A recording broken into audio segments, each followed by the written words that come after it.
Hey, what's up guys and welcome back to Anime King, and today I'm going to be giving you part 27 of What If Naruto Was Trained by All the Greats at a Young Age. Remember to get this one to 100 like as usual, share this to all of your friends in your social media platform, and also guys, go on ahead and check out the brand new episode of What If Naruto Was the direct descendant of the sage on this channel, and enjoy that guys. Over on Anime King 2, I post a new episode of What If Naruto Was Transported to Just League World, so go ahead and check out that and enjoy as well. Link will be down in the description guys. And over on Anime King 3, I post a brand new episode of What If Naruto Awakened, the Yellow Rinnegan after his exile, so go ahead and check out that as well and enjoy. Remember, if you're new, to go ahead and click that red subscribe button and become part of the Anime King family. And thank you for all of your help and your support, and yeah, without further ado, what do you say we begin this new episode? Start the intro.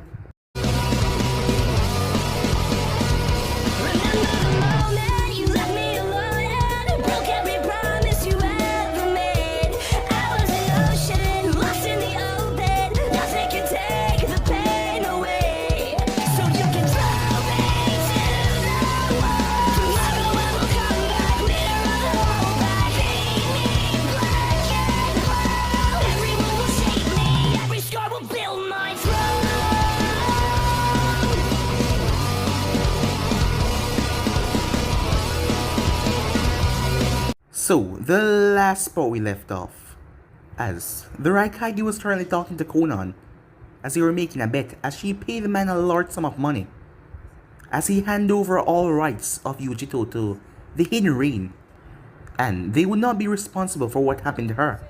Konan wanted, when Pain created the weapon, she wanted to be used against this village first, as this man was greedy.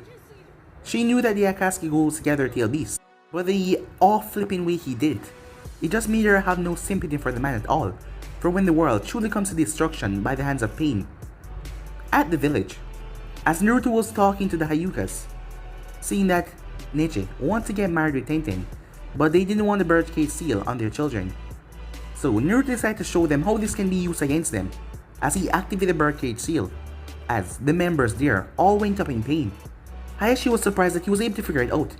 They came to a compromise. Hayashi get rid of the birdcage seal, as Naruto had created another seal that could take it all away. And he would also give him what he wanted, as Hayashi wanted a force, just like the police force of Konoha. Yes, the police force had belonged to the Uchiha clan.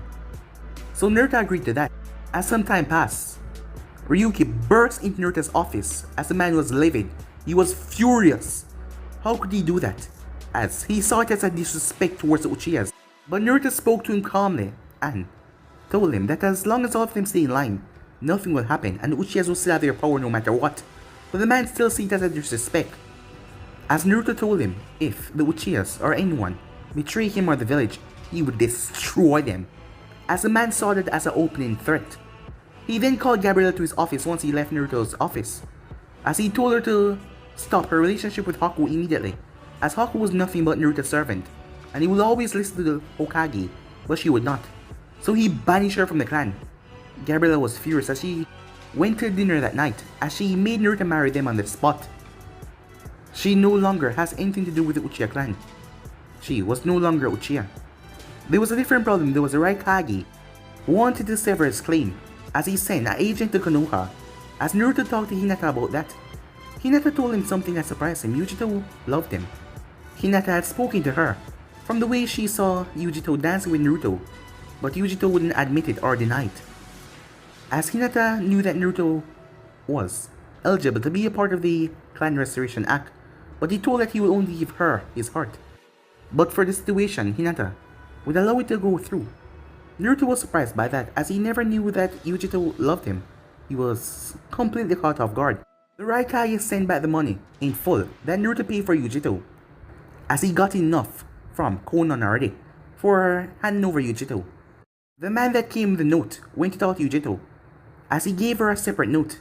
It was a mission for her to go and kill the leader of Hidden Rain. Yes, a suicide mission indeed. It was just for the Akatsukis to get her, as Hinata had told them. She then came back in the office as she told Naruto thanks.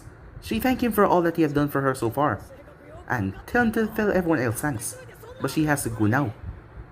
When she turned around though, she heard him say something that shocked her to her very core. he asked her to marry him. So yeah guys, that's basically that's what left off. You guys can switch across and listen to it for yourself. So what is the beginning of this new episode? Will you marry me? She froze as she slowly turned around. What did you just say? Naruto moved himself from behind the decks as he took a hold of both of her hands. Will you marry me and stay here with me? He asked. Did Hinata tell you? She asked quietly. She did, said Naruto. I know that you care for me, and I want you to know I care for you as well, Yujito-chan. I don't want you to die a pointless death. Will you stay here if I marry you? She stared into those amazing blue eyes as she felt the strength of his hands holding her. Do you love me? She asked. She had to hear it, even if it was just once. I can never love anyone the way I love Hinata-chan, he said, as he was honest about that part. But there are all sorts of love, Yujito-chan. I love my mom. I love my brother. I love Alisa. And I even love my perfect granddad. Each of those loves are unique and special to me, and they are all very real. And I love you as well, said Naruto, but not in the same way you love Hinata. She saw him struggle. No, she said, you don't have to answer that. I already know. Hearing you say that you love me is more than enough. And then she did something she has only done once before. She pulled her arm free and wrapped around him and hugged him. As she started crying tears of joy. Thank you. Thank you for giving me this, Naruto-kun, she said.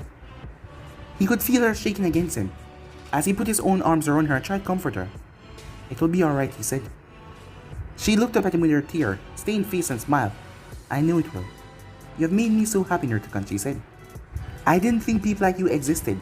I thought it was just the stories. You've given me enough joy than I've ever known, even though it's just for this one moment. It's enough, she said.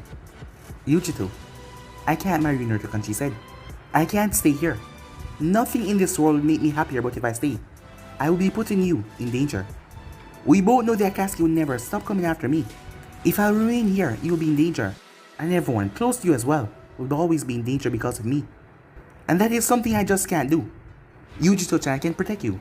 I have the entire village here to help protect you, said Naruto. You will still be in danger no matter what precautions you took, she said. She looked at him. I have to go.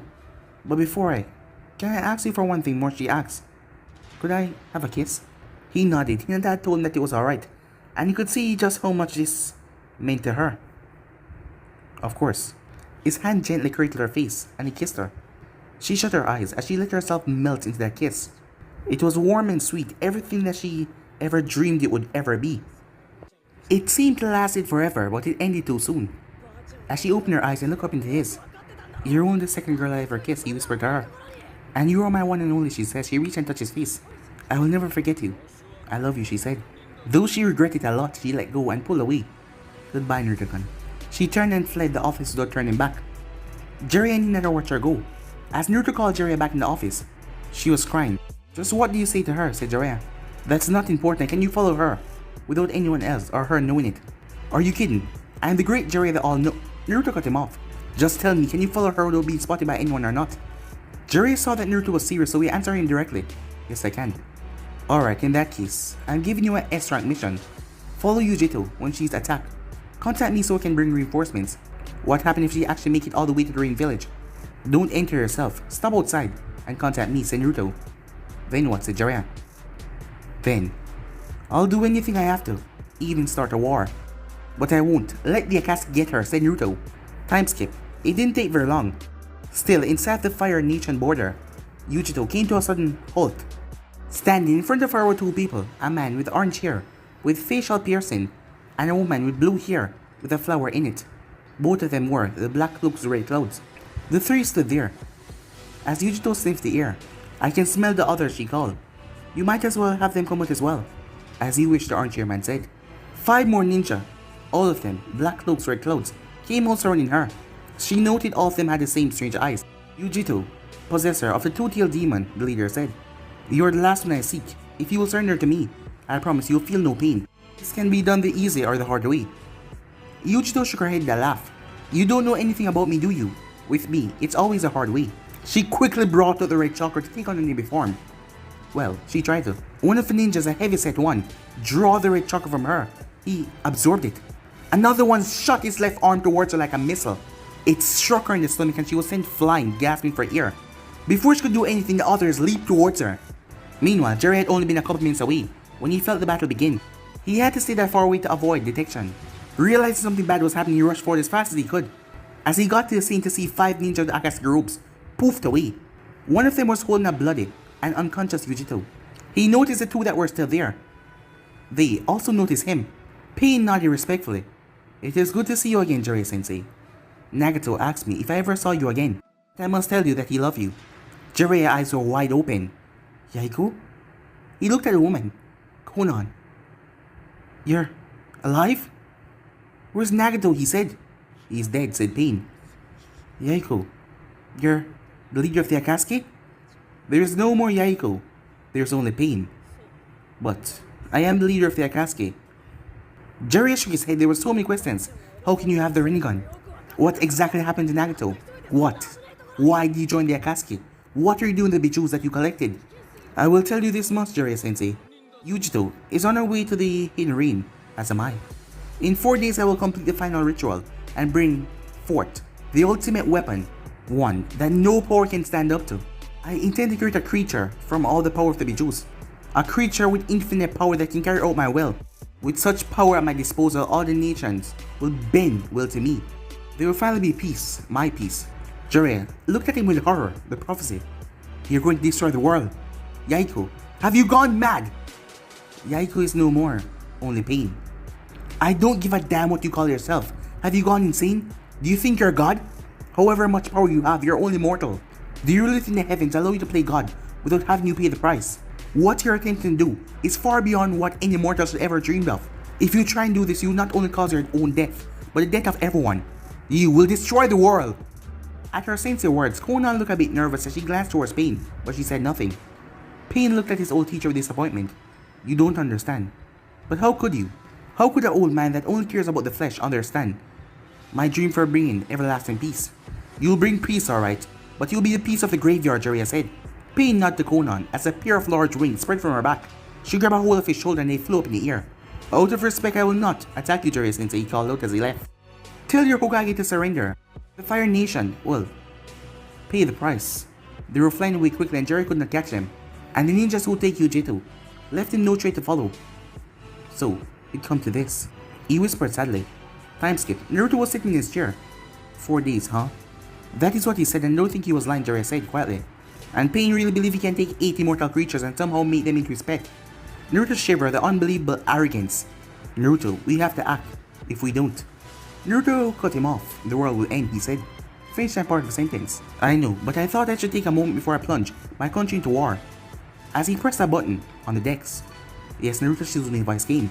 Shizune, I need some people to come in for an emergency meeting. They were in the meeting room going over our plans to mobilize the forces of Konoha and the Grand Alliance to launch an attack against a Marine. When we leave, I want you to remain here in charge, Shikamaru, said Naruto. Shikamaru sighed. That's gonna be troublesome. Kiba laughed, more troublesome than taking on the Marine village. Kakashi shook his head. Kiba, try and take it seriously. A war's nothing to laugh about. He's right, kid. Take it from someone who's been in one and knows. Hey, said Kiba, I've seen war as well. I fought when the Sonnen and Sand attacked. Alright, but this is likely to be a whole lot worse, said Jiraiya. And even if we win, we won't pull this off cheaply. Does it really have to be this way, Naruto-kun? Isn't there some other way to rescue Yujito? Asked Hinata, quietly. Pain is their Kage. I'm sure that he will use every last ninja at his disposal. This is just too important to take any chances. We have to succeed no matter the cost. Just how many ninja do you plan on taking? Asked Shikamaru. About 1,000, plus whatever force our allies can toss in. You know, Naruto, with the time limit that we're under, there's no way the sand can send us anything in time, said Jiraiya. I know, but Waterfall, Star, and Grass are close enough to support us. Altogether, I doubt that they will even be able to give us 50 ninja, Jiraiya said. It might not even be worth the trouble. They're in just as much danger as we are. The whole point of the Grand Alliance is that we fight to help each other. There was a knock from the door. As the envoy stuck his head in. Hokage-sama, Captain Tenzo is here. Send him in, said Naruto. Yamato nodded and he walked up to Naruto. But something was wrong, his smile was off. Naruto's about to comment on that. A short sword popped out of Yamato's sleeve, not having his guard up around Yamato. It happened so fast. As Yamato plunged the sword right into Naruto's chest, through his heart. Everyone froze immediately. Kushina exploded. She didn't even give Yamato time to move. You bastard! As she pulled her katana and sliced. The man's head was gone. All around the people were screaming and talking, but he couldn't make out what they were saying. There was a horrible pain and he could see the sword handle sticking out of his chest. As his body felt weak. As he started to fall, someone caught him. Looking up, he wasn't surprised it was her. Her beautiful eyes looked so horrified. With his last bit of strength, he reached up and touched her cheek. "Hinata," he whispered, as he fell into darkness. Timeskip, the main lobby of Konoha Hospital. It was a slow day, just a few minor accidents. People came in and quietly approached decks to be helped. Then in the middle of the lobby, there was two Sunshins. As Kushina was holding her son in her arms, he was still dressed in his bloody robes. Hinata was standing right there, her face spattered in blood, her hands soaked in it. Those hands were over her husband's wound, as her head snapped towards the nurses on duty. "Clear operating room 1 for immediate surgery. Get Nechi down here and Shizune should be here in any minute. I also want a full medical team on standby and plenty of type A blood. Now!" The nurse jumped to do as they were told, as Kushina and Hinata ran down the hall to the operating room. As there were shouts in the hospital, it wouldn't be long for everyone to find out that Hokage was brought to the hospital for emergency surgery. Back in the meeting room, Jiraiya picked up Yamato's head as he performed a single hand sign as a head, and the body changed, but the clothing and headgear remained the same. The skin was much pale. Yes, it was much more paler, and the person was younger, appeared to be about 16 or so. The face was still wearing an odd smile, like it was fake. "Just as I thought," Jiraiya said. "I know Yamato well from our time together. I knew that he would never betray Naruto. Now we have to find out who the hell this is." Kakashi took a quick look. "I can help with that," he said. "Do tell." "His code name is Sai, and he was one of Danzo's most trusted agents." "Really? Was he the kind of agent that would take on a suicide mission with a zero chance of survival?" "I didn't really know him that well, but all root agents are fanatics. He seemed a bit more so than the others. Sounds to me like he was a perfect candidate for something like this. I wonder what would Danzo say if we were to talk to him," said Jiraiya. "I'm guessing that you probably say something along the lines of, 'Sai did that? He must have snapped and acted on his own.' Was the boy strong genjutsu?" Jiraiya asked. "I don't believe so, but like I said, I didn't really know him." Jiraiya nodded. He didn't use a simple transformation. If he had, one of us would have spotted. He used a high-level genjutsu in combination wearing the same style of clothing as Yamato. The genjutsu did not end when he was killed. That means someone else cast it. He must have had help. Also, what happened to the real Yamato? Shikamaru's eyes were shut as everything was going on, as he was in a thinking pose. He finally opened them. "That isn't the most important thing right now. The important question is," he says as he looked towards him, "what is going to happen now?" "What do you mean?" said Kakashi. Jiraiya nodded slightly. He was looking underneath. "You don't think that killing Naruto is the ultimate aim of all of this?" "No, I don't. If it was, Danzo wouldn't have used someone who was a known agent of his. Even if there was no evidence. If Naruto dies, there's a lot of powerful people that would avenge him. You, Kakashi, his mom, Hayashi, Hinata, Haku, even me. Danzo has to know that he would never survive. So why would he put Sai to kill Naruto? Someone that Kakashi know. Maybe he's willing to trade his own life for Naruto," said Kakashi. "No, I don't think so. You don't get to reach his age as a ninja unless you have a strong survival streak. My guess is Danzo expects to survive and profit from this somehow, which he can't do without a radical change of the power structure of this village," said Jiraiya. Kakashi suddenly looked a bit alarmed. "Are you talking about a coup attempt?" Shikamaru nodded. "It's the only thing that makes sense. If we go on the assumption that Naruto's death is a means and an end. But if that's true, Danzo will have to move very quickly to establish his position. If you really want to take control of the village, he'll have to move in the next 24 hours. Jiraiya stated. The door opened and a windy Kiba came back in. "I finally found Shizune. She has gone to the hospital." Jiraiya nodded. "What should we do now?" "Kakashi," Jiraiya said. "Try and find out what happened to real Yamato." "Right." As Kakashi flashed away. "Wait, that wasn't Yamato?" said Kiba. Jiraiya looked over to Shikamaru. "Fill him in on everything we discussed. Both of you should go to the hospital to check on Naruto, but first drop by your clans, tell him what happened. Make sure you understand what side they're on." "What do you mean what side?" Kiba said, looking confused. "Also," said Jiraiya, ignoring that question, "stop by the Heiga mansion and tell Hayashi while you're there. Ask him to provide security for Naruto at the hospital." "Isn't that usually Envoy's job?" Kiba asked. Jiraiya frowned. "As of right now, the entire Envoy is suspect. The Hyugas have a close relationship with Naruto and stand to lose a great deal if he doesn't survive. I think they can be trusted if anyone can." "And what are you gonna do?" Shikamaru asked. "What I do best," Jiraiya said. "This isn't the time to peep on bathhouse," Shikamaru said aside. Jiraiya gave him a flat look. "I'm going to spy," he said. With that he disappeared. "I was only gone 5 minutes. What the hell happened?" Kiba asked. "Troublesome. Come on, I'll explain on the way to Hyuga mansion," said Shikamaru. Meanwhile, the phone in his study rang. Ryuki allowed it to ring 3 times before he picked it up. Hello? Ryuki, a familiar voice sounded strange. Some terrible news is going through the village, and I just learned of it. The Hokage was attacking the tower. That's terrible!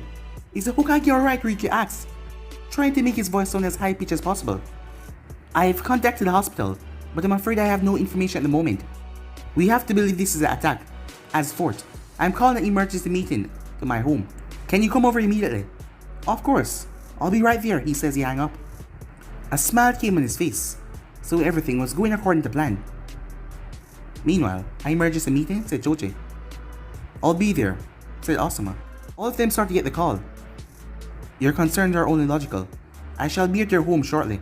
Meanwhile, the doorbell jingled. Welcome to the Yamanaka flower shop, Ino said. Hello, Ino. Her uncle, Michio, looked grim. Uncle Michio, what are you doing here? She asked. I come to let you know, Ino, as the clan head, I decided to replace you as a representative on the council. Ino looked surprised but not really upset. At first being a, council member was a thrill. But then she discovered how long and boring the meetings were. Well, that's fine, uncle. But does that mean you change your feelings about Naruto? Not exactly. I think you haven't heard the news yet. What news? She said. The Hokage has been attacked. And now with the hospital undergoing surgery, an emergency meeting is called. And that's where I'm going at the moment. Naruto-kun was attacked? Is he alright? I honestly don't know. Ino started to shout for her mom to come take over the counter so she can go to the hospital to find out what the hell was going on. The meeting of the council was held in Danzo's dining room, around a large table. Naruto had appointed Shikamaru as president of the council. Since he was absent, they went by his seniority, and that appointed Danzo as leader. We currently have 8 council members present. Myself, Koharu, Homura, Ryuki, Asuma, Choji, Shibi, and Michio, said Danzo. Asuma looked at Michio. I'm surprised to see you here. What happened to Ino? Nothing. I'm clan head of the Yamanaka, and I choose to represent my clan. I do have that right. Asuma shrugged. I never said you did not. I'm just surprised to see you, that's all. I decided that in this vital time I should be here, said Michio. We all recognize your right to be at this council meeting, said Danzo. Since we have 8 members, it is half of the council. We should be able to pass laws. Aren't we going to read for the other members? Asked Choji. Unfortunately, all the chaos, I was unable to reach other members, said Danzo. Given the tremendous danger of this possibly being an attack, I suggest we get to work immediately. There were nods up and down at what seemed to be very reasonable. Koharu raised her hand. I believe our first business is to assign someone the authority of Hokage, while our current leader is unable to carry out his duties. Since the 6th Hokage did not name a successor, by law, we shall choose one. I formally nominate Ryuki Uchiha as successor and acting Hokage while the current Hokage is incapacitated, Homura said. I second that, said Michio. Very well, I call the question, Danzo said. Asuma jumped to his feet. The council usually spend hours talking about small issues. Wait a minute, we need to discuss. All in favor, raise your hand, Danzo said, pushing ahead. He, Koharu, Homura, Ryuki, and Michio raise your hands. All opposed? Asuma, Choji, Shibi, raise your hands. By a vote of 5-3, the motion is passed into law. Danzo nodded and turned to Ryuki. Uchiha Ryuki, it is the will of the council that you be the successor of the Hokage and act as current Hokage with full authority until such time as he has recovered. Will you accept? Ryuki nodded like he was surprised by the turn of events. I cannot refuse this duty in this terrible hour of need. I accept and promise to do the very best I can for Konoha. Danzo rose from his chair. Hokage-sama, he said. Koharu and Homura rose as well. Hokage-sama. As Michio rose as well. Hokage-sama. That custom is only performed after the death of a Hokage, said Shibi. I will not recognize you as Hokage while Naruto lives, said Asuma, and maybe not after either. That is alright, Asuma. I will not take offense. I thank all of you for the faith that you have shown in me, said Ryuki. I promise I will not let you down. Now, given how serious circumstances are, I believe the first thing we shall do is make our citizens understand that everything is under control. Therefore, as my first action, I am declaring Article 7 of the Constitution, the dissolution of this council. As of this moment, I am declaring a state of emergency and placing Konoha under martial law. You can't do that, Asuma said. Actually, he can't, said Danzo. Until Naruto recovery, Ryuki is entrusted with all the powers of Hokage. I for one am glad for his strong leadership in a time of crisis. Ryuki nodded, thank you, Danzo. And to show my appreciation for your faith, I am placing you in charge of the entire Anbu. Danzo looked like he was shocked, but he quickly recovered. Thank you, Hokage-sama. I promise you my complete faith and loyalty. Ryuki nodded with a smile. As my third act, I'm hereby disbanding the so-called intelligent security force. The Hyuga clan will not be permitted to carry out investigations or arrests. All police powers revert back to the envoys and the military police as proper. Both of which you now control through your clan or Danzo, Asuma said. You are all either vultures taking advantage of situation, or worse, traitors, he said as he got up. Asuma, Ryuki said. Asuma halted. Yes, Ryuki. As he will not call this man Hokage. I realize you're feeling stressed of the situations, so I will forget your insolence and insubordinate. Don't, Asuma says. He lit a fresh cigarette and popped in his mouth. Because if it turns out you're traitors, I will be coming after you. With that he left, as Choji left as well. Shibi got to his feet. Seeing that the council has been dissolved, and we no longer have a presence, I should go as well. With Shibi gone, the five of them relaxed, not noticing the insects that he left behind. Asuma is gonna be trouble, Koharu said. Sarutobi is an empty clan, he will come around, or he will be dealt with. The important thing is that Ryuki is no Hokage, said Danzo, acting Hokage. As long as Naruto is alive, everything remains in jeopardy. Why, hasn't he died yet? His wife is the finest medic in Konoha, apprentice, the legendary Snavi. Add to that, he has a limited healing ability. He was going to be hard to kill, said Danzo. Before I agree to any of this, you told me that he guarantees death. 100 security. If he survives, all of us will be executed. Trust me, he will not survive. Rest assured he will not make it through the night. By the time the morning comes, he will be the 7th Hokage. Several minutes later, several boats came out back. Once the meeting was over, tell me everything, said Shibi, as the insects crawl up his sleeve. Timeskip, Naruto was in charge for 4 hours, as Konoha 3 best medics tried to bring him back from the edge, Hinata, Neji, and Shizune, as they repaired his damaged heart, pouring their truck to keep him alive. When the surgery was finally complete, he was wheeled into a large room on a gurney. A tired Neji tied Shizune, and a completely exhausted Hinata. Outside of the room, 3 Hyuga members with ISF badges stood guard. Inside the room, Kushina, Shinshu, Saisho, Alisa, Anko, Haku, Gabriella, Kiba, Teiwaya, Shikamaru, and Teimaru was waiting. The room was rather full, but no one was willing to leave. Down in the lobby, a large crowd had gathered. As soon as Naruto was brought in, Kushina rushed to his side. He was unconscious and breathing on his own. A heart monitor revealed a steady heartbeat. How is he? Kushina asked.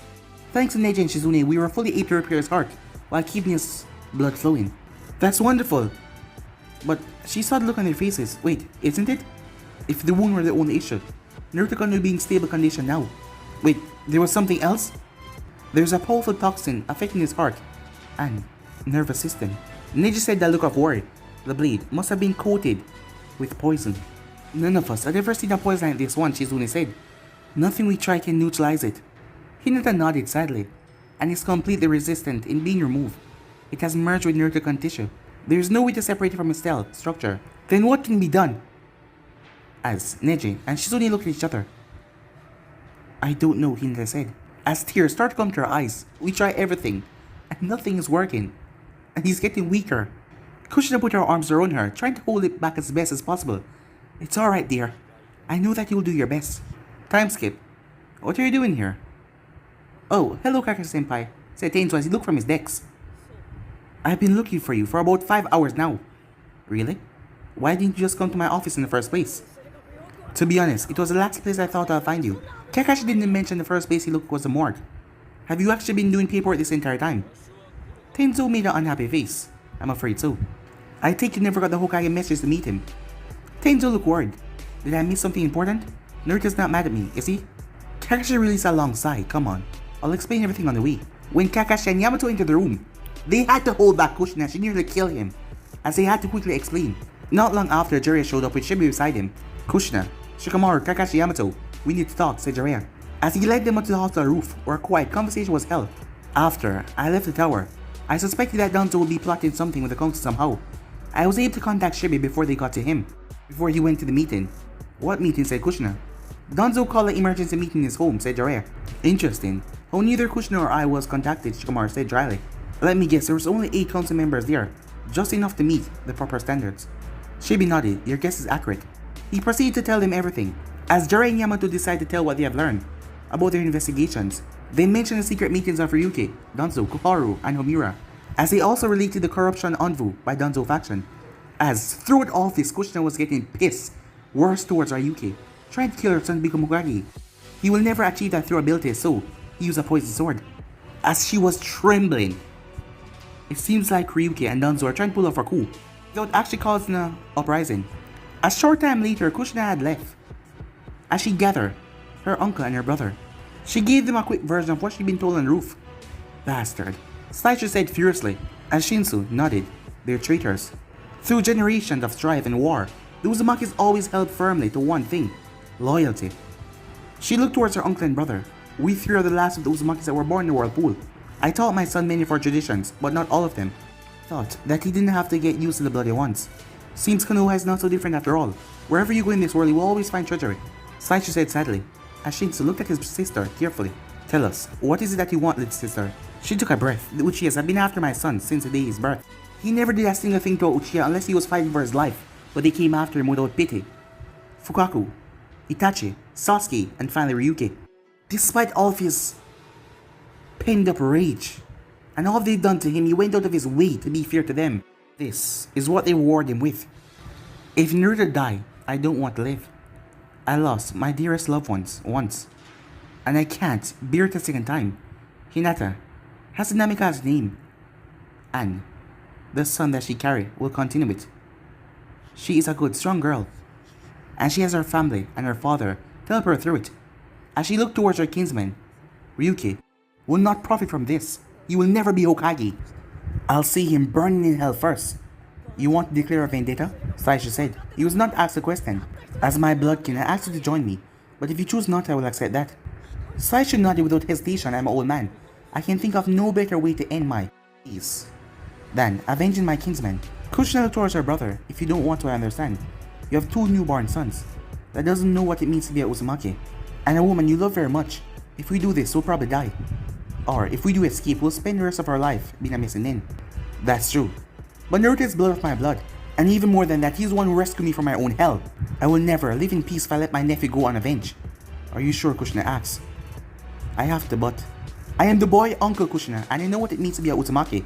His murderer will not go unpunished. Kushina slowly nodded. It was his choice, and they were Uzumakis. As she pulled out a kunai, if my son dies, I swear I shall not rest until Uchiha Ryuki is dead. From this life into the next, I shall not rest until his blood is upon my blade. As she cut into her palm as the blood spilled onto the floor. As she handed kunai to her brother, if Naruto dies, then I swear, Ryuki will die. From this life into the next, I swear I will not rest until his blood is upon my blade. As he cut into his palm as well and handed the kunai to his uncle, I swear that if Naruto dies, so will the Uchihas. From this life into the next, I shall not rest until his blood is upon my blade. As he returned, the blade to Kushina after a slice in his palm. We have sworn vendetta, she said. Time skip. Hinata wiped his forehead. He had a fever and his temperature was rising. She knew the infection was getting worse as Hinata saw Neji and Shizune. They were trying to analyze the poison from the blade. They had no luck so far, but she had hope. The possibility that fate was repeating itself was not lost on her. She was a woman who loved the brave Hokage with all her heart, and now she was watching him as he faced an untimely death. She also faced the possibility of never having him meet his son, and his son only knowing him through stories. She leaned down. Please fight, Naruto-kun. I can't bear to lose you. I need you, and so does your son. She offered a silent prayer to Kame that begged him to make him survive. Meanwhile, Naruto opened his eyes. Naruto was lying in a field. It was cold and windy. Up above the sky was an endless grey. All the grass around him were dead and withered. What an ugly place. Everything you see here is a reflection of your own mind, a deep voice said. I suppose you're not in a good mood, but then again, most people are dying or not. Naruto got up. As he saw the giant nine-tailed fox, there was no fortress to keep him at bay. He was just lying there. As a huge red eye slowly opened, that was the only movement. The fox was barely awake. Naruto got to his feet. He felt cold and weakened and there was a pain in his chest. This is impossible. You were taking note of me. Is this some nightmare or something? The fox chuckled. Naruto was amazed that the fox could chuckle. Oh, it's a nightmare, right? But it's also real enough. In our years together, we formed a connection that was too strong to be broken, except by death. I know you are in the same place that I am. So the connection was strong enough to make us communicate. What place? Where is this exactly? You mortals are in a place that hangs between life and death. So am I. Then to Naruto's amazement, the fox actually laughed. Seems the great powers have a sense even crueler than my own. I don't understand what's so funny. What? You cannot see the joke. For all the years I was imprisoned in you, you were the symbol of my eventual death. You had the power to destroy me by simply dying. And now you can die and it will do nothing to me. But you're my only hope of salvation now. So can you see the joke now, mortal? Stop calling me that. My name is Naruto, you stupid fox. You know, mortal, even though it would be my own death, if I had the energy I would eat you right now. I have wanted to eat you for a very, very long time. Why don't we focus on the whole me being your salvation thing, said Naruto. What exactly does that mean? I mean exactly that, mortal, you can save me. Just as how I can save you. I don't need to save me, said Naruto. Are you sure? As Naruto remembers something. Wait. I was stabbed. Stab and poison, your mate, heal your wound. But getting rid of the poisons beyond her abilities. She's watching as you're dying out there. And you'll save me if I save you, said Naruto. Yes, and by saving me, you can also save the other female you want to mate with. And your whole world, of course. Is that sufficient enough for you? Naruto stared at him. He knew the fox was not to be trusted. But he realized in your conversation the fox never actually told a lie. And the truth was he didn't really have a choice. He couldn't save Yujito or the rest of the world if he died. What do we have to do? Simple. We must make a contract. Now listen carefully, mortal. I am ready to bargain with you.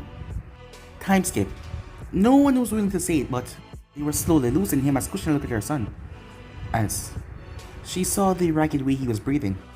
All the people that were here now were family or friends to her son, and they all loved him. She was so glad to have them here. They were living proof that her son mattered to people. If she'd have went downstairs, she would have seen the crowd spilling from the lobby going straight out, all of them praying for their Hokage. Outside the room there was loud shouting, as Kushina and Kakashi and Jiraiya made their way. Hyugas were facing Anvus. What the hell is going on out here, said Kushina. One of the Hyuga turned to her. Kushina-san, these men are ordering us to leave our post. They say they will take over guarding the Hokage, that we have no authority to do so. Anvu and Aram masked immediately stepped forward. That is right, the Hokage has orders for the ISF. It is to be disbanded. And we were sent here to provide proper security. Your Hokage did no such thing, said Kushina. Stand aside, Kushina, a voice said, as Koharu came forward. We are here to carry the orders given to us by the Hokage. My son gave no such orders. I am referring to the acting Hokage, Uchiha Ryuki. She held out the official document. I have a sign and seal order to... Kushina grabbed the paper and ripped it up. I heard about the secret meeting of Ryuki and Danzo's little promotion. If you think that bastard had any authority here, you're kidding yourself. Show some respect, Koharu demanded. Ryuki is the active Hokage and will someday be the 7th Hokage. I know what Ryuki is, and it's not the Hokage. I've had a husband, a dear friend, and my son be the Hokage. Ryuki is not worthy enough to wash their feet. How dare you, Koharu said. Stand aside and go home, visiting times are over. The Anvus will ensure your son's safety. It was the Anvu that tried to kill him, said Kushina. Stand aside, Kushina. Clan head or not, if you disobey the Hokage orders, you'll be arrested. Are you sure you want to try that, said Jiraiya as he stepped forward. You might want to get a few more Anvus. Or, would you suppose to use a genjutsu? You are quite efficient with those. As she looked at Jiraiya with a glare. I am a genjutsu mistress. My skills have not diminished. I'm sure they haven't, Jiraiya said quietly. Koharu was about to argue when a sudden commotion came from the hospital room. Meanwhile, so what do you want? Naruto asked as he looked towards the fox. I want you to save me. Once we have a contract, all you can do is summon me. It's a universal law, I cannot refuse a summon. My prison will no longer be able to hold me. Naruto was surprised at that. So I'll be able to summon you? Yes, and all foxes will also answer to you. And that's all you want from me, Naruto asked. All? The fox said, sound annoyed. Do you think it's a small thing? I'm the Kyuubi, an immortal, all-powerful being. Oh really? But how do you end up getting trapped? Not once, and not twice, said Naruto. Do you want to be eaten, the fox said, cutting him off. No, said Naruto. So is that your only condition? I'm the lord of all foxes. Do everything you can to protect foxes on your earth. You know, it almost sounds like you actually care, said Naruto. Of course I care. Unlike you wretched creatures, foxes are noble. And those are my conditions. If those are your terms, I accept them. Listen to mine. I want full access to your chakra whenever I need it. No more having to get out of control and angry to draw upon it. I agree to that, but your frail body still has limits. You cannot draw unlimited amount. Fine, as much as my body can safely handle. I want all my children and descendants to have the same healing ability I have, including my son. Do you not also want them to have access to the red chakra? Hell no, said Naruto. That's way too much power for an entire clan to wield. I want to protect my children and descendants, but I don't want to poison with ideas that they're superior. The last thing I want is to turn my clan into Uchihas. There should never be more than 2 members that can wield the red chakra and want to summon you. Very well. Only those of my blood can summon you. As long as the Namikaze clan exists, only they can summon you. If the clan should ever disappear, you can choose any of my descendants. You may never harm or threaten me or any of my descendants. So, I can't eat them. No, said Naruto. Alright, fine, I agree. My last condition, you may not come to Earth unless you're summoned. Should all those of my blood ever die out, you're permanently forbidden from coming. No, your world's an endless delight. I will not give that up. Through histories, your reporting sightings has proved to be great tragedies. Every 100 years or so you appear and bring devastation and death to every part of the world. Well, no more, if you're the summons of Namikaze clan, you're also a responsibility. I refuse this condition. Then, we won't make a contract, said Naruto. You will let the female you care for die. You will allow the world to die. If I agree to this, and all those along my line are responsible for your actions, that's a responsibility I cannot ignore. When my father locked you inside me, he entrusted me to protect the village and the entire world. That was always my curse and always my honor. It's my obligation, I will keep it. So accept the demand, or we're not making a contract, said Naruto. And I know you're too afraid of your own death to refuse. You dare, the fox said. He lifted his head up. As he hovered over Naruto, Naruto saw rows of sharp teeth, and the fox's hot breath was breathing down on him. You dare call me a coward, you pathetic mortal worm? I think I'll eat you. Kill me and you kill yourself, said Naruto. The fox glared before he shut his mouth. Very well. I will agree to these terms, he said. As Naruto nodded, the Kyuubi brought down one of his paws and bit down as blood flowed from it. He set the paw down in front of Naruto. We have reached an agreement. Now mix your blood with mine or a contract has been made. Wait, what about the frog summoning contract, said Naruto? A mortal may only have one summoning contract. The instant ours is made, your signature on the frog summoning contract will disappear. That's a shame. I'm gonna make something Gamikichi, but Naruto knew that he had to. As he pulled out a kunai as he cut his hand, as he allowed his blood to mix. It's done, the Kyuubi said. Our contract has been made. As the fox chakra flew into him, now live Naruto Namikaze, summoner of the Kyuubi and the Lord of Foxes. But guys, be in subscribe right here. If you want to see part of this or not to do, like, subscribe, comment down below, and turn on that bell notification to stay posted. Remember to share with all of your friends and social media platform. But for now, see you guys soon. Peace.